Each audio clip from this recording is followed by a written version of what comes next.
تشكيل منتخب مصر الأفضل لمواجهة غينيا الاستوائية وطريقة اللعب الأنسب بعد رجوع الباك الشمال محمد حمدي.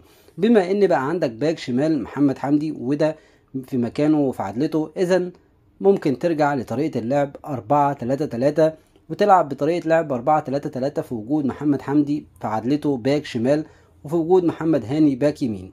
التشكيل الأفضل بالنسبة ليا مع طريقة اللعب زي ما قلنا 4-3-3 في مركز حراسة المرمى. بما انك اديت محمد الشناوي هنا فخلاص ما ينفعش ان انت تقعد محمد الشناوي، لازم هتبدأ بيه هناك في حراسة المرمى. محمد الشناوي باك يمين محمد هاني، وده لان عمر كمال امكانياته في الملعب ده مش هتظهر خاصة الهجومية، وانت محتاج محمد هاني يقف على رجله دفاعيا. في قلبين الدفاع رامي ربيعة مع محمد عبد المنعم. باك شمال قلنا محمد حمدي لازم يكون موجود، دي عدلته، وانت محتاج باك شمال يقدم دور الباك الشمال سواء دفاعيا او هجوميا. في نص الملعب تقدر تلعب بحمدي فتحي جنب مروان عطية الاتنين ديفندر وقدامهم امام عاشور، او تقلب المثلث وتخلي مروان عطية في مركز رقم 6 وقدام منه حمدي فتحي مع امام عاشور، لانك هتحتاج امكانيات حمدي فتحي مع مروان عطية دفاعيا في المباراة دي.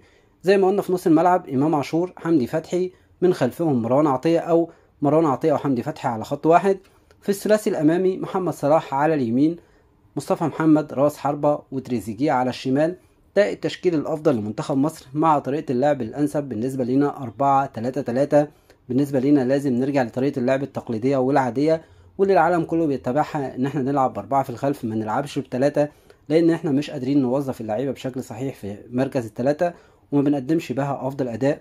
زيزو يكون معاك على الدكة وورقة رابحة، او تقدر تستخدمه لو انت حبيت تدافع من ناحية اليمين بشكل قوي، تخرج صلاح ايه المشكلة وتلعب بزيزو جناح يمين في مركزه وتشوف امكانيات زيزو. لو انت حبيت تلعب على المرتدى بعد ما تسجل هدف ممكن تنزل بمصطفى فتحي، ممكن تنزل بكمان محمد شريف على حساب مصطفى محمد. ده التشكيل الافضل بالنسبة ليا وطريقة اللعب. اشوفكم في فيديو جديد ان شاء الله.